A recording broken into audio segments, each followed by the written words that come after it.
Well, hello there and welcome. This is the Disability Law Show. My name is John Scholes. With me as well, Sivan Tumarkin, Tamar Agopian from Samfiru Tumarkin LLP, the most positively reviewed law firm across the country. You're always encouraged to reach out with your disability law woes anytime to Sivan or Tamar. They got a wonderful team with them, and everybody is always willing to help and have that chat. Just pick up the phone, 1-855-821-5900. If you prefer the email route, you can use that. That is help@disabilityrights.ca. And I'll give you some more contact information as the half hour progresses. A little later in the show, our main topic will be tips for strengthening your LTD claim. Stick around for that, but we always start with the week that was, a case of the day. Sivan, what do you got cooking, pal? Well, John, this is a show about long-term disability, and of course we operate in Ontario, BC, and Alberta. I can tell you, though, that in addition to long-term disability, we also handle car accident claims in Ontario and Alberta, not BC, because the law recently changed there. So let me tell you about a phone call that I had earlier this week from a lady, a 32-year-old lady. She has a 5-year-old son, and she was in a car accident just outside of Calgary. And that was about a year ago or so. She's a marketing executive. She suffered 2 rib fractures. She suffers now from chronic pain, and now there's depression and a whole slew of symptoms, psychological symptoms, in addition to the pain that she's suffering from, migraines, etc. Needless to say, she's not working. She hasn't worked since the accident. She's still trying to recover. She has a family doctor. She has some specialists, a psychologist, etc. She contacted me because she recently applied for long-term disability and she got denied due to insufficient medical proof, insufficient medical documentation proving her disability, which is a very common excuse that insurance companies give that really oftentimes has no foundation, has no basis, especially when you consider all the medical documentation that people provide to the insurance company in support of their claim. And I looked at the documentation here. It was clear-cut from her family doctor, from her, I think, chronic pain doctor and psychologist, physiotherapist as well, wow, that she is unable to work at the present time. She's just not able to. But despite that, she was denied. So I talked to her about that. I explained to her that we can help her, and it's not going to be a complicated claim. We can definitely resolve it. She was considering appealing that decision. We'll talk about appeals a bit later. You know, we have an allergy to the word appeal, and there's a good reason for that, and she understood very well why that is not a good route to take compared to what we were offering, which is that legal process, forcing the insurance company through this legal process to have them pay her.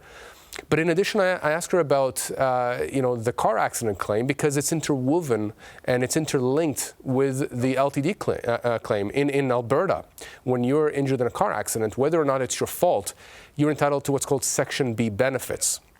And those are certain benefits that are going to help you with, expenses for physiotherapy, massage, etc. And there's a whole bunch of benefits you're entitled to in addition to a potential claim against whoever caused the accident. Okay, so there are 2 separate types of claims. So we are potentially dealing with 2 insurance companies on that front, plus the LTD insurance company. And the reason I'm mentioning this is because there are many lawyers out there that have expertise in one area or another. Car accidents, slip and falls, employment law, LTD. We deal with all of these kinds of claims. And it's very important when you are speaking with a lawyer or a law firm and you've been injured due to a car accident or some other injury, and now you also have a long-term disability claim or an employment claim, that you speak with a law firm or a lawyer that has expertise in these areas because they are interconnected. Right. If you speak with somebody who only does car accidents, that person will not know what your rights are with respect to LTD or employment law, and vice versa. And we have seen cases where people have gotten excellent results on their employment law matter or LTD matter or car accident matter, but because that lawyer or that law firm didn't have expertise in the other areas, they prejudiced the other claims. The other claims were affected in a bad way. I'll give you a very simple example. We see this all the time. Imagine that you're let go from your job while you are on long-term disability. Mm-hmm. And imagine that you hire an employment lawyer that doesn't understand long-term disability. And that employment lawyer does an amazing job for you and gets this great severance from the insurance company, from the employer. And then, unbeknownst to you, you get that letter from the insurance company who finds out about it and says, wait a second, there is a provision in your policy that says that we get a credit for any severance that you receive. So the lawyer got the benefit, the insurance company gets the benefit. What does the person get? Exactly. So it's really, really key to understand that you need to go to a law firm that has that expertise in all those areas, and that's what we do. And our lawyers in Ontario, BC, and Alberta can help you with these kinds of claims. Here's the great part of all this, and something that I think Sivan touched on a little bit, but I really wanted to emphasize. Our skills are transferable in these ways because we do understand chronic pain type cases. We understand cases that have physical and mental health components. It's not just the expertise on the legal aspects of it, which absolutely I agree with Sivan. The interplay is critical when we're talking about motor vehicle claims, Section B benefits, and long-term disability. But it's also understanding how do you deal with the medical underpinnings of each of those claims in order to advance them to maximize the compensation. That's really what it's coming down to, John, is that to Sivan's point, we want to make sure that our clients are getting the maximum compensation that they're entitled to, because we're fighting against the insurers who are looking to minimize or make those compensation pieces zero to the extent possible. And so that piece of it, that understanding of the medical underpinnings, is also very critical to our expertise and something that we use as leverage against the disability insurers to get really, really excellent results, and of course the motor vehicle claimants as well. I found it interesting, though, that, Sivan, you mentioned this whole team of medical professionals this particular client has, yet the insurance company still sees fit to deny the claim. It's almost like a knee-jerk reaction, or they're basing it on diagnosis versus symptom, which is where they should be headed, but they don't do that all the time, do they? John, there are many reasons why these insurance companies take these stupid positions. The problem is that it's stupid in our eyes, but in the claimant's eyes, Tamar has seen this too. I've seen this. Many lawyers in our group have seen this, where individuals who have all these people treating them saying they're disabled, writing it on documents, on reports, applications, and yet because the insurance company says there's insufficient medical proof, they're asking us, do we need to hire someone? Do we need to go to another doctor? And we tell them, no, the people who are treating you know what they're doing. They're very clear in what they're saying here. And Tamar is 100% correct here in that the fact that we can understand this, we can read this. By the way, we're not doctors, but because we've been doing this for so many years, we've been around the block quite a few times. We know what a rheumatologist does, or a chronic pain doctor, or a psychologist. Most people don't even know what the difference is between a psychologist and a psychiatrist. Most people, insurance company adjusters included, don't understand the difference between an orthopedic surgeon, a physiatrist, a rheumatologist, a neurologist, and there are other subspecialties there. You need to understand these kinds of things, because otherwise you can't advocate for your clients. And the other thing is, it puts us in a better position vis-a-vis the insurance company, because they make mistakes when it comes to this stuff all the time. For example, they'll send you to the wrong doctor for an assessment. Now, you may not understand that. You may simply see a denial letter that is based on this assessor they've sent you to, whereas we come into the picture and say, wait a second, you guys really screwed up here. And when we raise that to them, and when they appoint a defense lawyer who then understands that the adjuster has screwed up, we can resolve these claims fairly quickly when that happens. You mentioned in your particular case the word appeal. It came up, so I'm going to bring, I don't see James here anyway. Usually that's his bailiwick. He loves that word. But talk a little bit for a moment or two before we move on about the whole appeal thing and why we don't like that at all. We don't like that at all. And, again, we've seen this all the time. So here's the thing. Insurance companies, their first priority is to get rid of you. Okay, when it comes to long-term disability, if they can deny your claim from the gate, from the start, that's great. And if you walk away from your claim, that's fantastic. They've achieved, this is the pinnacle of what they're trying to achieve. You are just not going to get a cent, and you're just walking away assuming you're not deserving of any money. But what happens? They have a backup plan.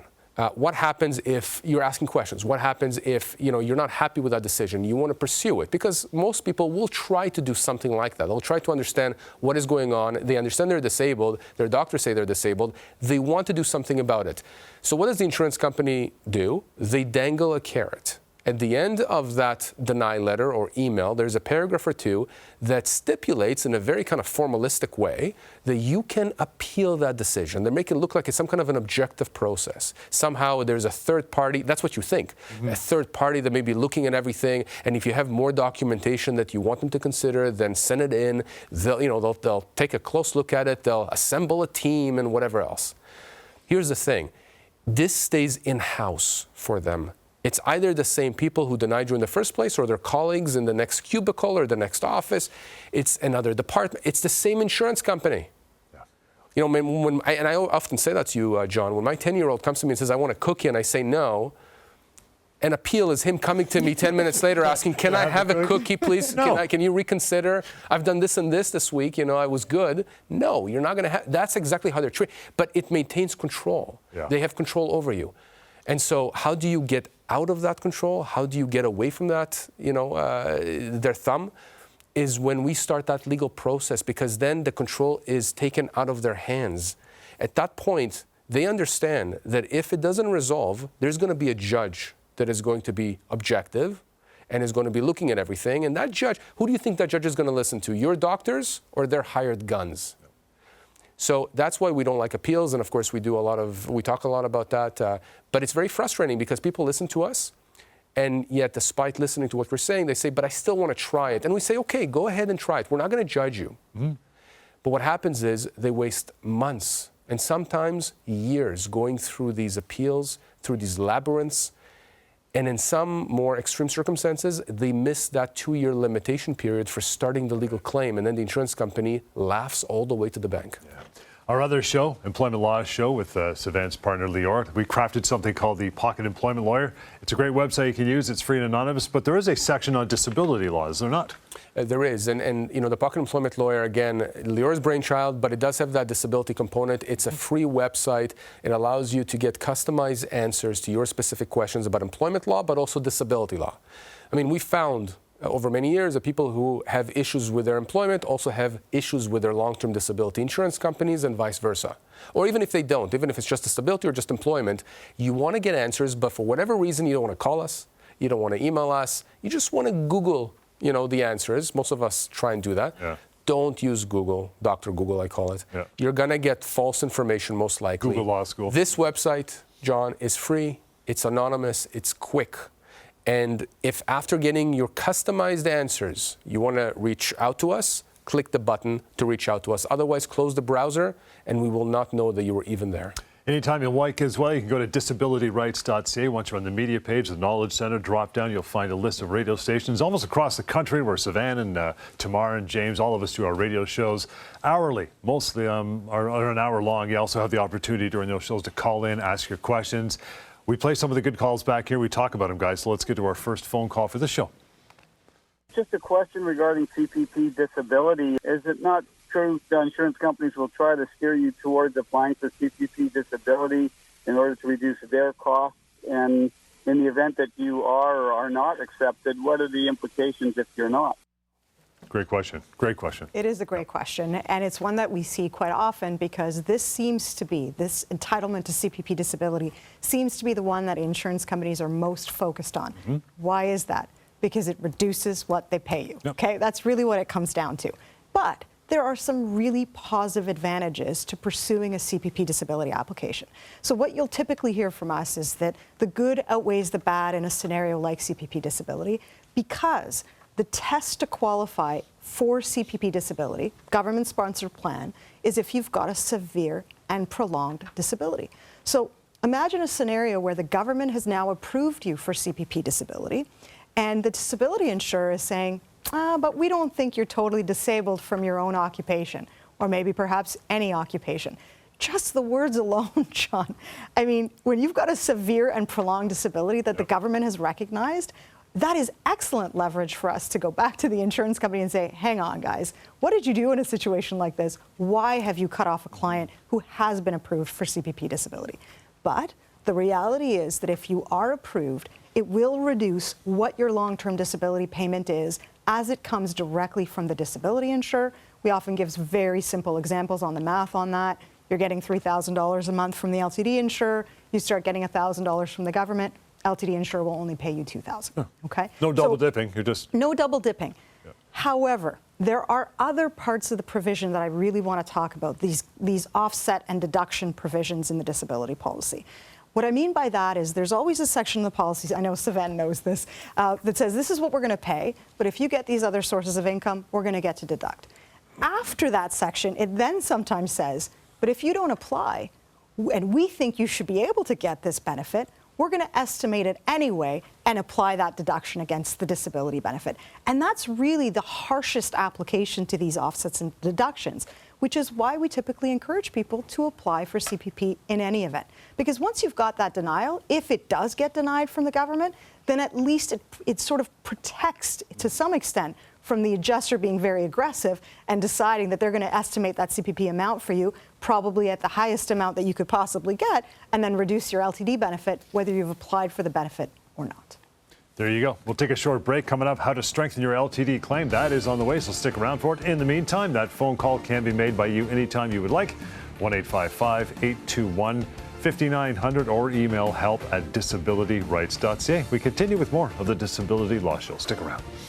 People think you have to sign back a severance offer by a deadline. EmploymentLawyer.ca says that is a myth. Deadlines are used as a pressure tactic. Make sure the offer is fair before you sign. Always check with the employment lawyer first at EmploymentLawyer.ca. Can insurance companies deny long-term disability claims for mental illness? When you're suffering from a mental health disability, insurance companies just don't understand. But we do. They can absolutely not force you back to work. If your doctors say you are not ready and you know you're not ready, they cannot make you go back to work.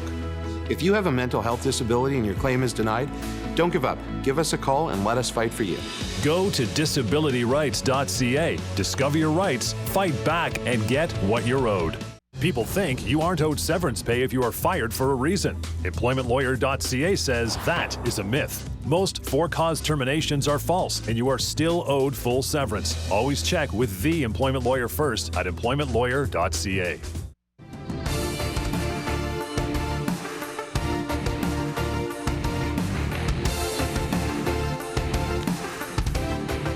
Alrighty, welcome back. Disability Law Show. John Scholes here along with Sivan Tumarkin, Tamar Agopian. Reach out anytime to them and their crew. They'd love to talk to you. 1-855-821-5900. help@disabilityrights.ca. Okay, guys, top tips for strengthening an LTD claim. Number one, I'll throw this one towards you, Tamar. Make sure you're treating doctors and healthcare providers support your claim for LTD. This is so important, John, because I really think that the core basis for a disability claim really stems from the medical support for that disability. So if you're looking to get some quick advice around how do I best present my long-term disability application, you really do want to lean on your medical, your treatment providers to provide as much information supporting all aspects of your disability and your health issues as you can. And where I want to really focus on in addressing this is the family doctor really in the best position to provide this information?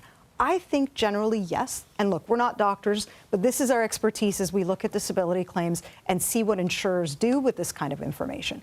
So if you've got a family doctor who can pull all this information together effectively, wonderful. Let the family doctor provide that information, their clinical notes and records, complete the forms, do all of that. However, if you've got other specialized individuals involved in your care, you know, psychologists come to mind. They're not MDs, but certainly they are part of a profile of a mental health claim, most certainly.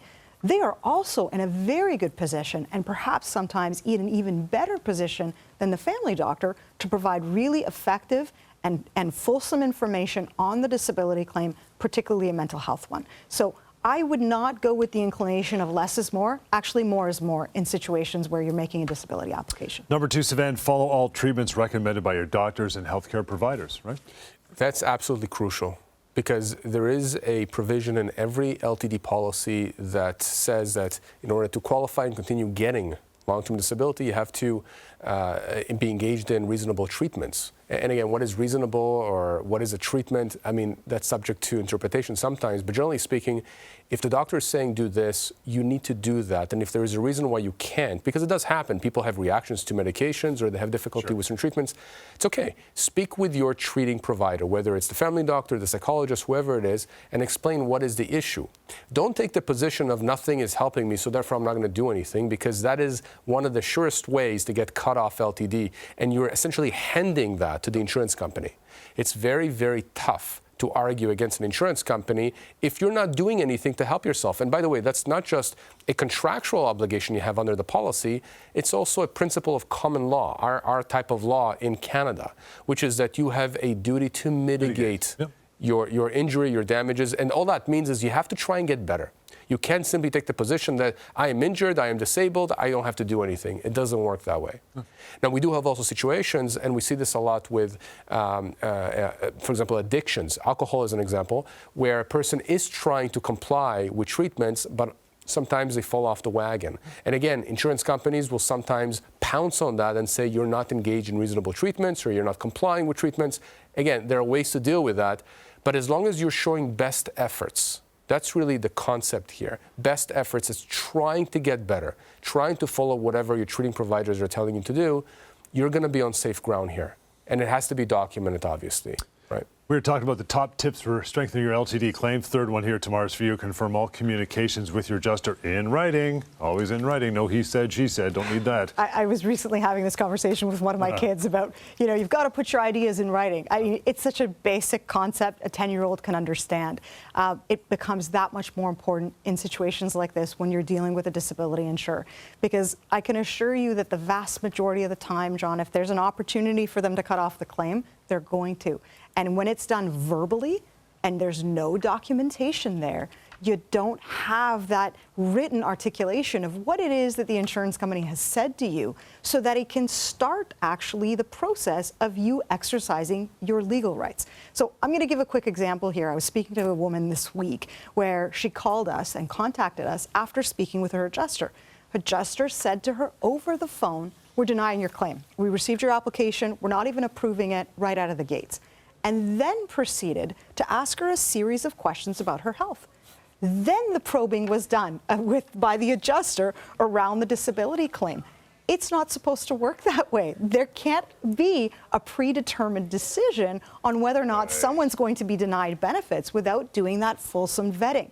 So I absolutely advised her, send your adjuster an email. Say, thank you very much for the phone call. You've now advised me that I'm going to be denied, and you proceeded to ask me some health questions. I look forward to the written articulation of the denial of the claim, upon which, of course, will likely get retained, and then we move forward and try and challenge on her behalf. Isn't it always a good idea, and we've talked about it on the show previously, Sivan, even if you have just a cursory conversation with your adjuster, just afterwards say, just to reiterate what we talked about today, blah, blah, blah, blah, blah, here you go, send it off. Yes. Note everything. Absolutely. And, people have asked me in the past, okay, you say this on your show that it needs to be confirmed in writing. What is the format? How should you do it?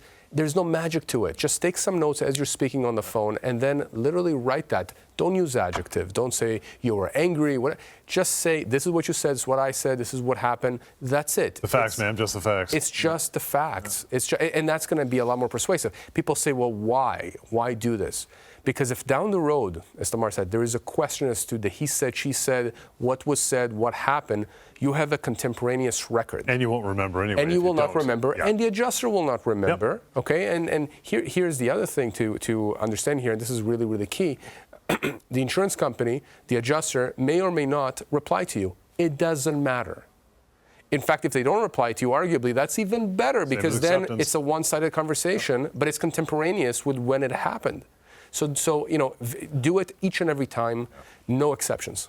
The email address is help@disabilityrights.ca, which we're going to get to after a short break. That and the phone number anytime, 1-855-821-5900. This is the Disability Law Show. We got more coming up. Stick around. People think you should go to the government to get severance pay. EmploymentLawyer.ca says that is a myth. Government can only help you get minimum severance, but not everything you're entitled to. Always check with the employment lawyer first at EmploymentLawyer.ca. If your long-term disability claim is denied, should you appeal? Appeals often fail because insurance companies control the process. So long as you appeal, you're playing by their rules. You should never appeal the denial of your disability benefits. Appeals are just a mirage of false hope. Don't. That's their process. Take it out of their hands and fight for your rights with our help. Go to disabilityrights.ca. Discover your rights, fight back, and get what you're owed. People think their employer can make changes to their job. EmploymentLawyer.ca says that is a myth. Your employer can't change your pay, hours, or duties. You may be entitled to full severance pay. Always check with the employment lawyer first at EmploymentLawyer.ca.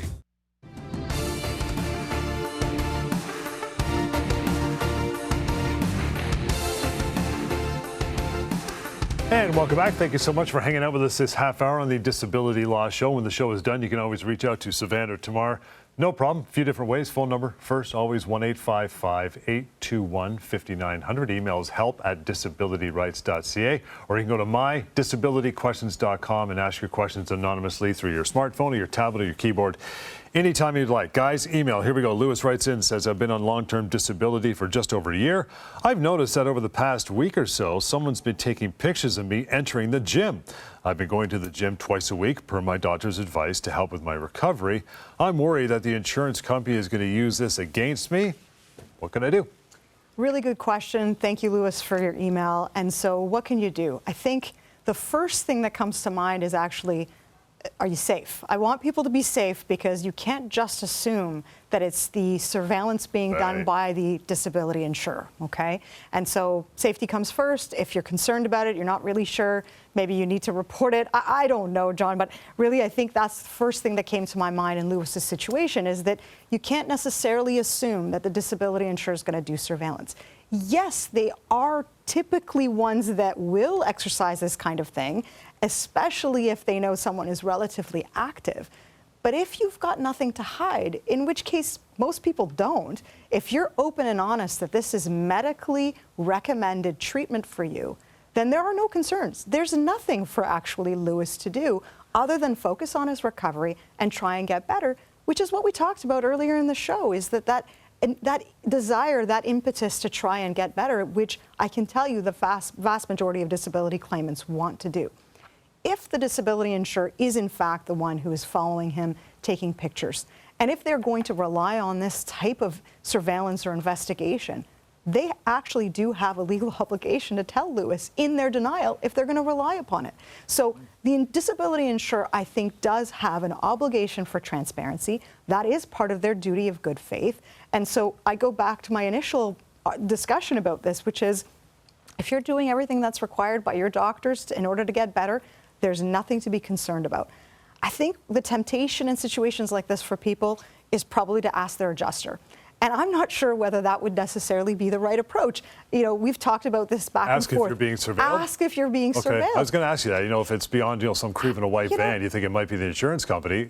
It could backfire, John. It could backfire. And I think this is why you need to be a little bit careful. So, could it be a situation where you're asking the adjuster and then the adjuster's like, well, what are you worried about? Are you hiding something? They're very cynical beings, these disability adjusters. And so you really don't want to give them that temptation to then actually perhaps engage in surveillance when you've put it on their radar that this is something that you're concerned about. So I think generally speaking, safety number one, and number two, follow medical advice. If you need to go to the gym to get better, go ahead and do that. If the insurance company is going to use it against you, they're going to have to put it in writing to you. What do you think, Sivan? I agree with everything you said, but I'll take a different approach here, and I'll say that the biggest issue on surveillance nowadays is not even the photos and the videos. It's social media. Right. Good call. Be very careful what you post on Facebook, Instagram, TikTok, whatever else you have, because that's where the adjusters are going to start snooping first. Why? Because they actually don't need a private investigator for that. They can just do it themselves. They'll Google you. Get an intern. So listen, get your highest priority setting, not security settings. Privacy settings. Yeah, don't ask me about that kind of stuff. I know. But my point is, make sure that no one on the outside other than your friends, family can actually view your profiles. Be very careful in terms of what you post because they will use that against you no matter how much that does not describe your situation. They see a smiley face or somebody smiling and they see you in a birthday party. Yeah, they're going to try and use that against you. So again, any questions like that, just send it to us. Give us a call, email us, and we will guide you through the process. Yeah, we've even had PIs on the show saying, go dark if you're concerned about it. I don't know if that's necessary, but just be cognizant of what you put up there all the time. Be careful. Yeah, exactly. Lewis, appreciate that. We're going to wrap it up for another show. Thank you so much for contributing. You can do it any time. Simply go to help@disabilityrights.ca, mydisabilityquestions.com. Want to mention that one more time. It's free and anonymous. And that phone call is always available to you for Sivan or Tamar, their team, 1-855-821-5900. Thank you so much for watching, and we will catch up again next time on the Disability Law Show.